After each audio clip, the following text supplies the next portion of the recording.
And we're live. Hello, people of the internet. Welcome to Unleash TV, our weekly show where we talk about the news and reviews as over on UnleashThePhones.com.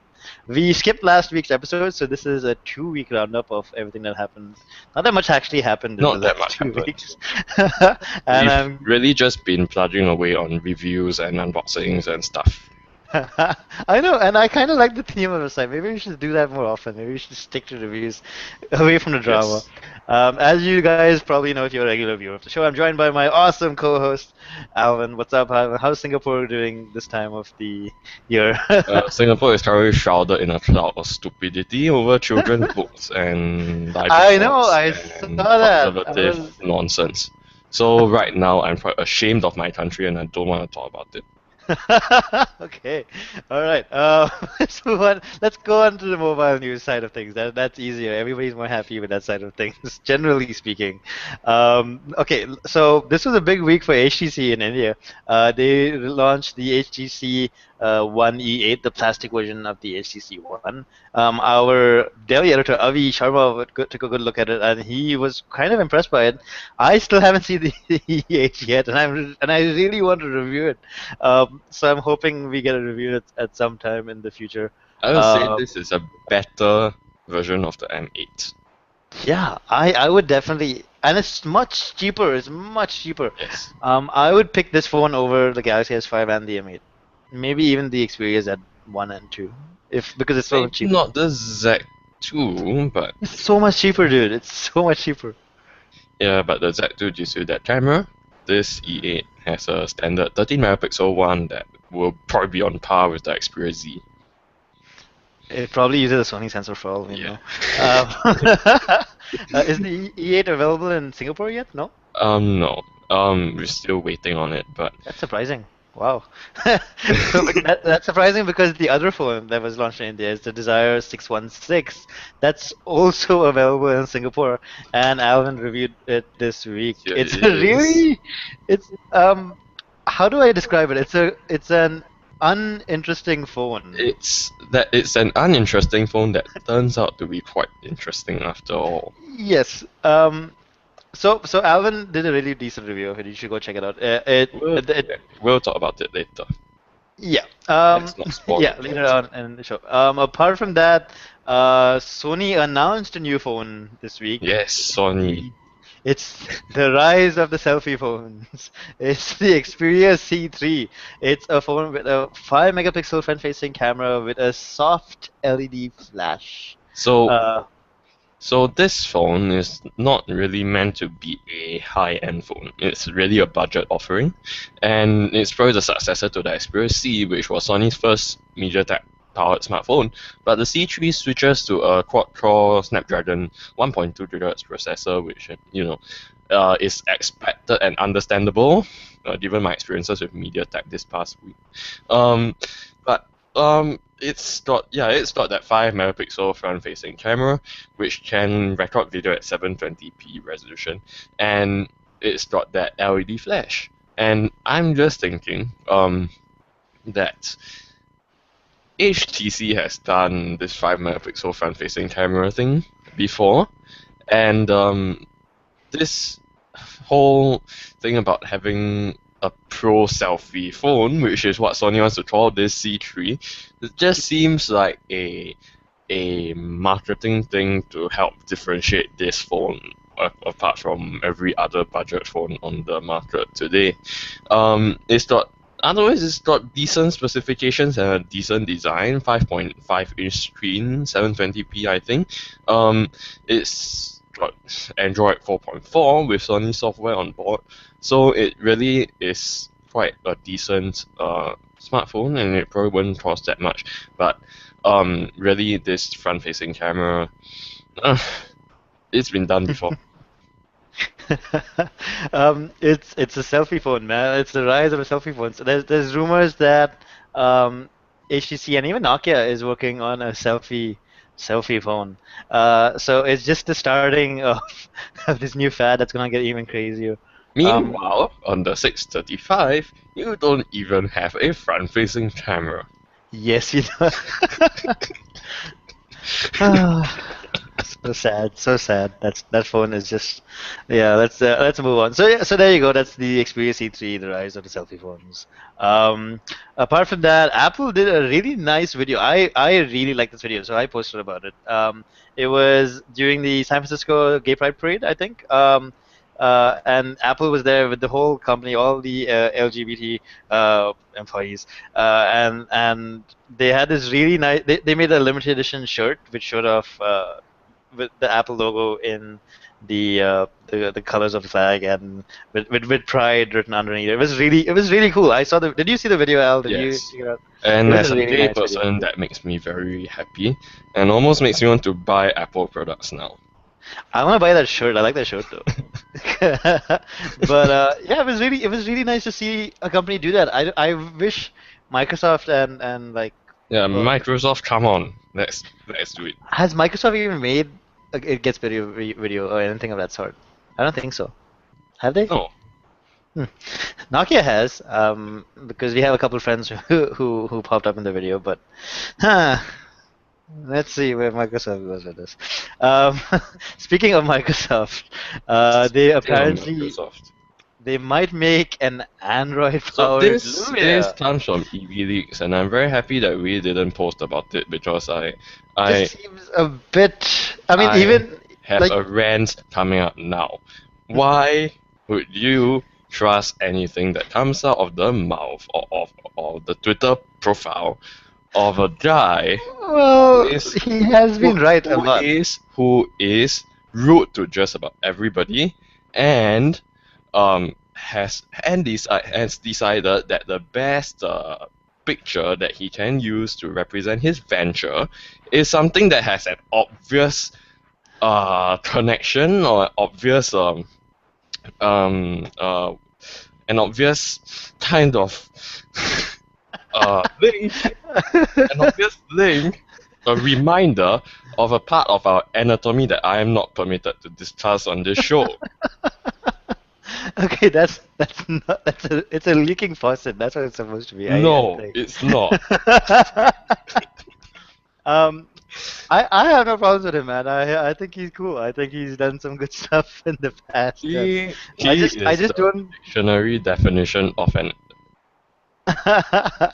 I don't know. I'm chill with him. I think he's okay.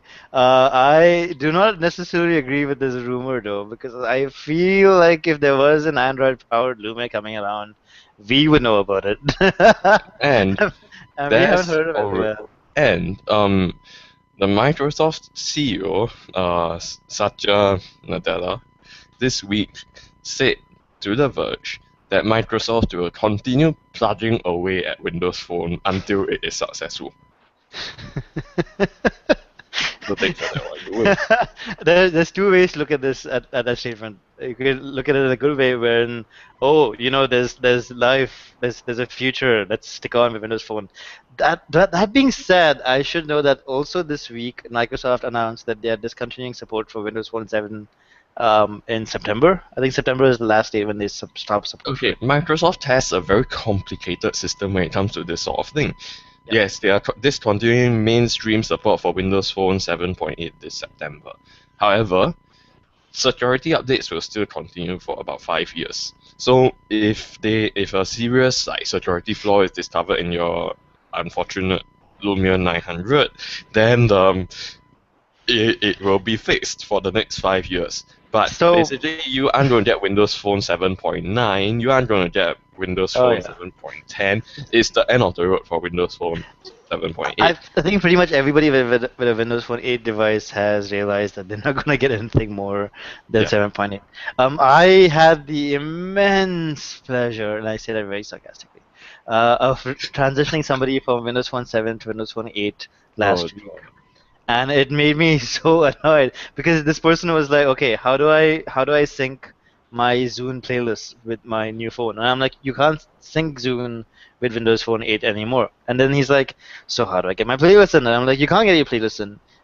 You have to use this new app called Windows Phone for Windows.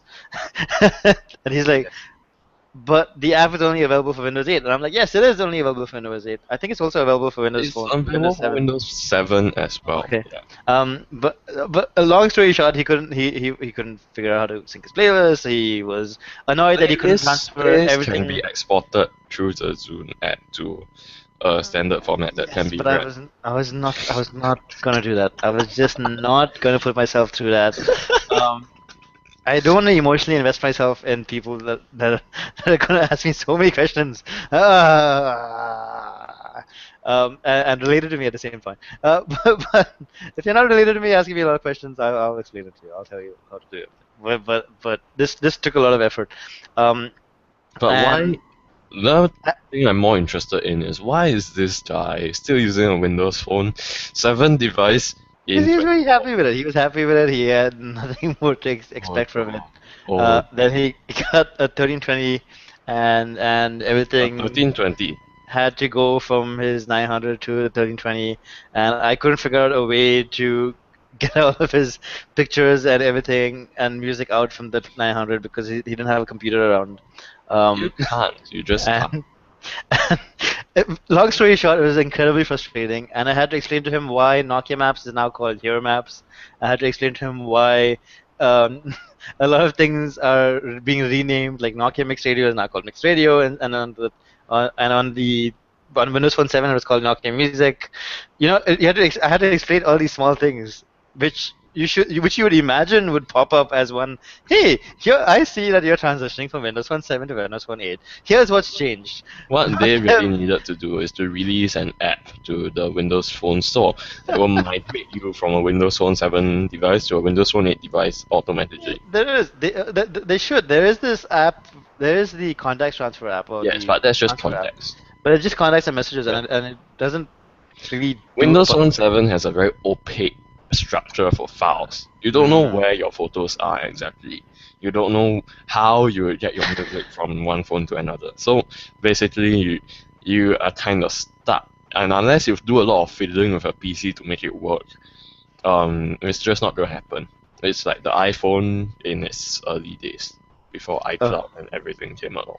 yes, exactly. And a lot of people have forgotten about that dark part of the iOS history. That was a very dark time. Um, but hey, you know how far we've come. Yes, how far Windows we've come. Phone We 8 finally is have an action notifications center in Windows Phone. yes. Okay, so this is Yes. another thing. I had to make sure that he started with Windows Phone 8 itself, so I had to Yes. install the preview for him. But now what I'm worried about is will he get the actual update He when it will. comes around? Um, Because the developer track is directly linked to any major consumer releases that come along.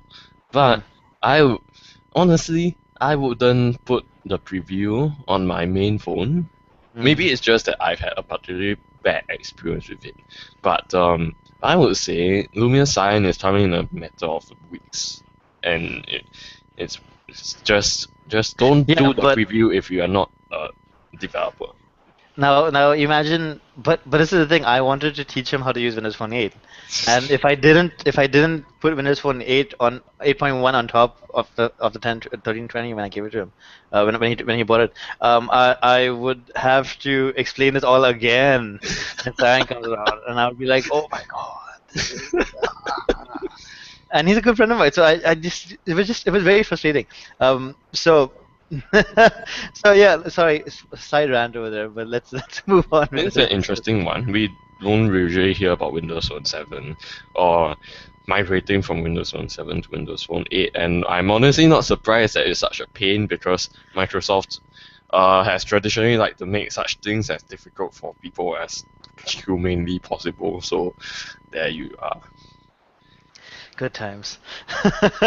All right, let's move on to our main topic. Alvin Yes. has been very happily using budget phones the last 2 weeks. He's checked out the Nokia XL 3 weeks ago, the Lumia 635 last week, and the Desire 616. What do you think out of all of these phones, which one would you So say is the one to get? I so kind of I already know the answer to this, but yeah. So I want to first talk about the Desire 616 a bit because um my review came out on launch day in India for this phone, and that's something that I'm particularly proud about. But with the Desire 616, you you very quickly realize that this is an HTC phone in name only. It's like they took a random Chinese Android phone, put it in a HTC looking shell, and then put two HTC badges on it, one on the front and one on the back. And the reason why is because HTC has actually told a very coherent story about its products over the past year or so. There's boom sound, there's blink feed, there is there is the camera stuff, and there is sense. Those are the four things that define HTC products. Of course, there's the design and the build quality and whatsoever, but the marketing messages are mainly based around the unique HTC value adds. With this phone, you get none of them. Maybe blink feed, but you get none. I was very surprised to see the UI of that phone. None of the stuff that makes an HTC phone an HTC phone. And to make things worse, it's not like you are running vanilla Android either, because even though the user interface is not Sense and it's still on the side of AOSP, but there are enough little itty bitty annoying changes that have been made that detract from the simplicity and the starkness of AOSP. And this is a phone that runs Android 4.2. And the reason why it runs Android 4.2 is because it has a MediaTek processor. And MediaTek phones are all stuck on Android 4.2 because in the Android world, what Android update you get is dependent on who made the chip that goes in your phone. So if you have a Qualcomm phone, your chance of having a phone that runs Android 4.4 is much higher.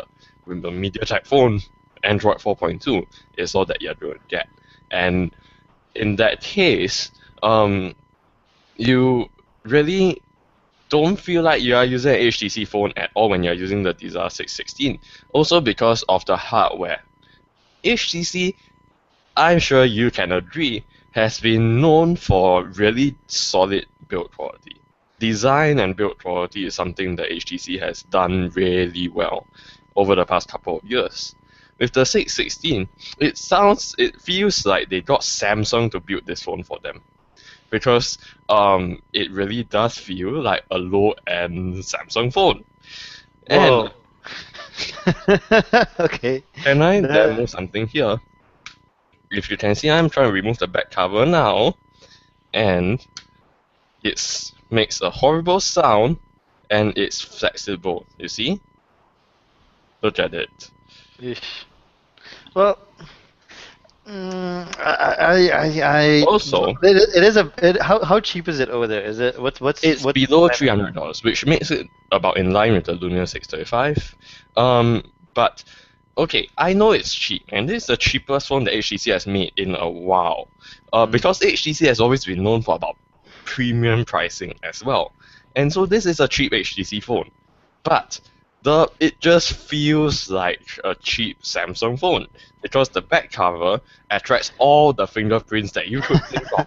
I swear, if you are a criminal, you don't want to use this phone because a simple can you show me your phone, sir, can already pin you down as the criminal for all these criminal acts. Oh my god. And the Okay.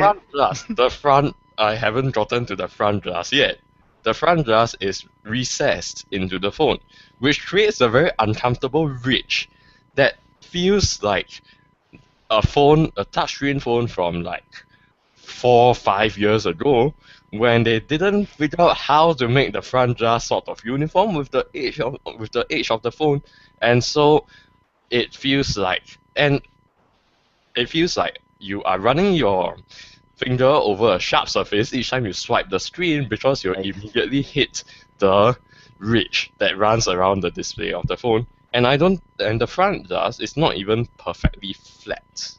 I don't know whether it's just my unit, but it's if you look at it closely, and you can't see it on the video right now, but if you look at it closely, the amount of recess that the glass is inset is not equal. So, for example, on the top, the glass is like deeper in than the glass is on the bottom. And no, you don't get boom sounds because here, the speaker on the back is so soft and that I just missed every notification that came along because I couldn't hear the notification tone. It's not because I've been listening to a lot of dubstep. Wow, so it really is like nothing that you'd expect from an Nothing HTC like an phone. HTC phone at all. Wow. And the speaker, you know how HTC does those precision through speaker holes? This is like a communist version of it. This is like how it would look if the Russians did it. Oh my God. Okay, so it's so it's an interesting phone. So it doesn't have sense. It doesn't have HTC's camera app. It doesn't have HTC's gallery, which means you miss out on all the HTC editing features. The camera app on this phone is a janky piece of nonsense that seems to try on every MediaTek phone, and it's just nothing like anything HTC has done. It's literally feels like a Micro Max. Okay, so just so you know, that's exactly how a Micromax phone would feel. Yes, so this is how a Micromax phone is. So in terms of software and performance, it's got an 8-core processor. Honestly, you wouldn't even feel that it does. If I handed this phone to anybody, they would never figure that this phone has an 8-core processor because it doesn't perform like it has an 8-core processor. Installing apps and trying to do other things in the background results in lag, and a lot of lag. And that's even factoring in the unfortunate reality that this phone is not running HTC Sense, and so it should technically be lighter on the processor and on the RAM and all of it. So it's now, would I get this phone over the Lumia 635 and the Nokia XL? Yes, I would. In a pinch, out of these three phones, if you really wanted me to choose between one of these three phones, then yes, this is probably the best. And the reason why is because its screen is nice. That's the one thing it has going for it. And I am a firm believer that the screen in a low-end phone, you're going to have to make compromises. And if the compromise is not squarely on the display, that makes the phone a much better experience day to day because you are not always noticing that the screen is really low resolution and really washed out. This has a nice enough screen for a device of its class, and because it's 5-inch and 720p resolution, pixel density is actually fine. What's the pricing difference between the 635 and the 616 in Singapore? About $50, which is pocket change. Oh. Yeah. The only thing is that the 635 has LTE, while this is a 3G phone. So if LTE is really that important to you, then yeah.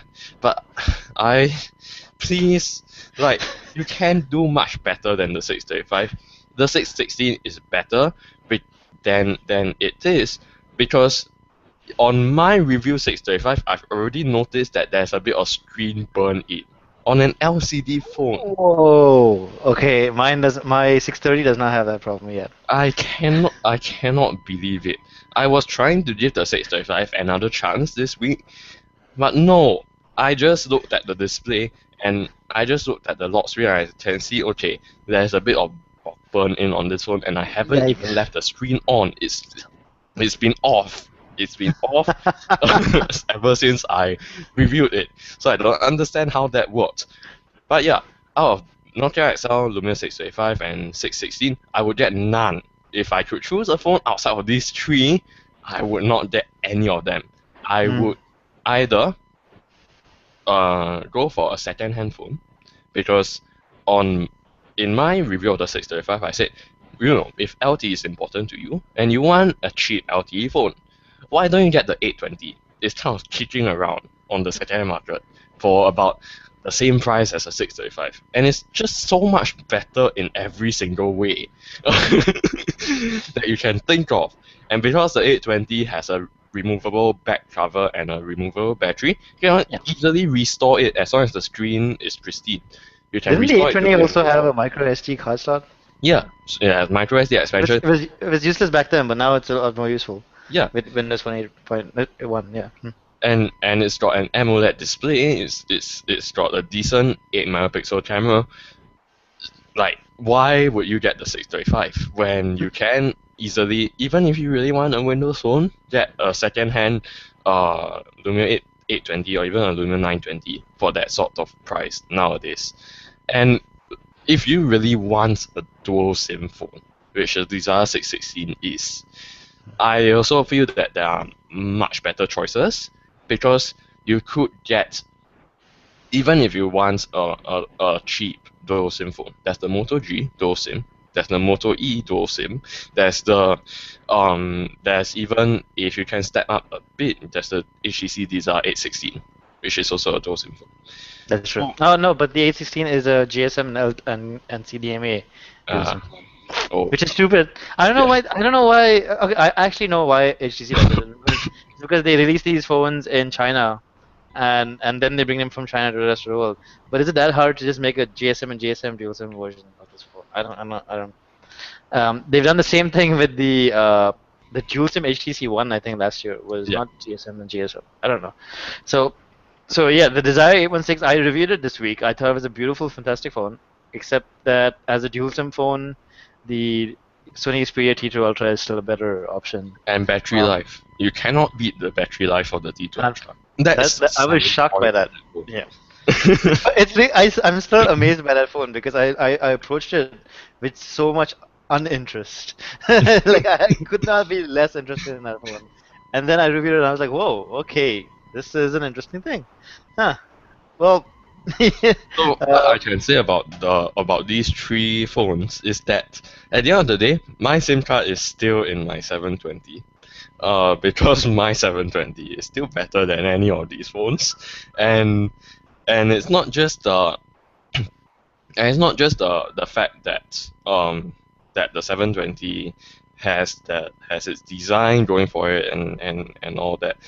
It's cheap. I got it for a lower price than any of these phones cost on the market. The 635, the Nokia XL, and the Desire 616, and it's got everything that you could want in a basic Windows phone. The screen is middling by today's standards, but it's an IPS clear black LCD, which the Desire 635 seems to have, but doesn't really. Um, it's just got everything that you could want in a Windows phone, but also because it's got NFC and it's got the digital compass, it's got all these little things that really matter actually. Because on a phone that doesn't have a digital compass like the 635, you don't know how your map is oriented when you're trying to use walk navigation in here maps, and so you're left looking at road signs again to try to see where you are exactly and where you are facing. But I just question the wisdom of dropping money on these low-end phones. I know that low-end phones have gotten a lot better in the past couple of years, but I still question the wisdom on dropping money on these because there is so much choice in the second-hand market, and the only thing that you are really sacrificing is the warranty, because second-hand phones obviously do not have warranty. But if you are not set on buying a new phone and you don't have a lot of money to spend, there is really very little chance that things can go wrong if you go second hand, if you keep your eyes open and if you make a careful and considered decision rather than jumping for the first thing that you see. So that's kind of my recommendation with these three phones. In the conclusion of my 616 review, I said, it's a fine phone. It's the same thing I said about the 635. It's a fine phone if you keep your expectations measured, but you just need to know that you can do a lot better than this phone. And that seems to be a running theme with my reviews. I've noticed that. Yeah, it's a running theme with your reviews. So yeah, that's our. I guess that's our episode for the day. That just shows you how little happened in the last 2 weeks. There's minor things that happened in the last 2 weeks. For example, the dot view case from HTC got a lot more useful because now it has themes. And And the 930 just got announced for Singapore, so it's coming. It's come out yesterday actually, and I think its pricing is quite attractive for a new flagship Windows phone. So if you are looking for a Windows phone, you should really check it out because I think it's the best Windows phone that I've ever seen. In a multitude of ways, not excluding the fact that its hardware is really how nice. huge is it? How huge is it? Is it as Uh, big as the Z2 or yes, Z1? Yeah. around there. Yeah, it's kind of chunky and thick, but I really don't think that's much of an issue because it really does feel very nice in the hand. It feels extremely premium. Um, and I think I actually Okay. like the fact that it's a So metallic design. if they had exactly the same specs, 625 versus 630, which you think purely in terms of design, which one would you get? 625 versus 630. Yeah, like in terms of design, like the metallic 625 Oh, you mean the and the metallic. 925? Oh, sorry, the 925. Oh my God. Wow. Okay, sorry. Wow. Okay, the 925 versus the 9. Oh my God, I'm so that the 600 series of Windows phones is drilled into my brain, as you can see. I've forgotten the existence of all the other models. Okay, yeah. So 925 versus 930, just on terms of design, if they had the same specs. Based Which on one would you design, go for? Yeah. I would still go for the 925. Hmm. I still think it's the I, you know, prettiest I Windows. would also go for the 925. I feel like Nokia really needs to make a nice slim phone now. Just Yes. like the HTC Windows Phone 8X or like the Yeah. um or like The the 925 was G2. so small and cute. Yeah, I don't know why they don't. They really should make at least one nice slim phone once a year, just to show everyone, like, hey, we can still make slim phones. Here you go. All right, now we're going to move on to chunky phones again. Just once a year, they should just do that. But But six hey, thirty. I it's not I up to them now, it's up to Microsoft. Oh yes, Microsoft. Yes. I can't wait to see the pricing of the 630 in India. I wait for 930. it. 930. 930, the 930. Oh my God, I don't know what's going on with me today. I'm telling you, man, the 600 series is drilled into my brain. It's drilled into my brain. I don't even know what the other model numbers are anymore. Uh, I'm looking forward to seeing the pricing of the 930 in India when it comes along. It'll be some ridiculous pricing that'll put it on the same level as like the LG G3 or something. And Um, here's the thing. Even if you didn't feel like you would buy a Windows Phone, I still think you should check out the 930 because if you haven't used Windows Phone before, or if you stayed away from Windows Phone because you haven't felt like it's ready, Windows Phone 8.1 really brings the platform to that sort of level where even if you have become accustomed to Android, you should use Windows Phone day to day. Even for me as someone who has used Android for a very long time and has gone through several Android devices, I've really just switched entirely to the 720 and I haven't looked back. I haven't gotten out my S4 in like more than a month now. And it's not just about the hardware, it's also about obviously the 720's hardware is a lot better than the S4, but it's also just because I really enjoy using Windows Phone, and it's something that's very difficult to quantify. You, as an Android fan, will probably go, well, Windows Phone doesn't have enough apps, and Windows Phone doesn't have this feature, this feature, this feature, and I agree it doesn't. But in terms of day-to-day usage and just having all the transitions and just having that very unique and very fresh design, I mean, it's been 4 years and it still looks very modern, pun hmm. intended. But it's just nice to use in a way that is very difficult to explain unless you really use it. Especially because out of the box, if you try a Windows Phone in the store, you may not see the value of the start screen and the live tiles and all of that because you haven't really put all your stuff on it and you haven't really had time to really customize it for your own use and your own needs.